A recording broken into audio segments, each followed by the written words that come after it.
আসসালামু আলাইকুম গাইস, আজকে আমরা সব বান্ধবীরা মিলে মুড়ি পার্টি করব। দেন আমাদের লাঞ্চের টাইম দিছে, সো আমরা এখন মুড়ি মাখাবো।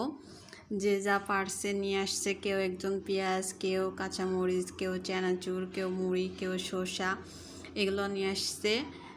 যখন আমাদের লাঞ্চের টাইম দিছে তখন আমরা বেঞ্চের ওপরে ছুরি দিয়ে পেস্টগুলো কেটে নিচ্ছিলাম।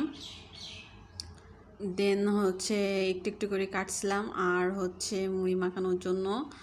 আর এই যে ছোলা ঘুগনি যেটা আমরা বলি, তারপর শসাটা সুন্দর করে বিনিয়ে নিচ্ছিল। নেওয়ার পর এই যে আমরা সর্ষে তেল দিয়ে এবং কাঁচামরিচ কুচি আর পেঁয়াজ কুচি দিয়ে শসা কুচি দিয়ে সুন্দর করে মাখিয়ে নিচ্ছি চানাচুরের সাথে।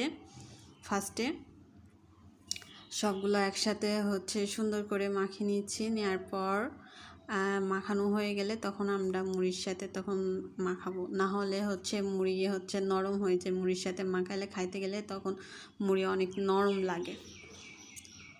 তারপর আমরা সবগুলা একটু একটু করে দিচ্ছিলাম আমার একটা বান্ধবী। তারপর আমি বলছি যে সবগুলো একসাথে ঢেলে দেবে না, তো একটু একটু করে তুলে দিচ্ছিল। পরে এই যে ও বলছিল যে বেশি দিলে ভাল লাগবে না খেতে, তেল তেল হয়ে থাকবে। দেন বলছি বেশি দিলে ভাল লাগবে।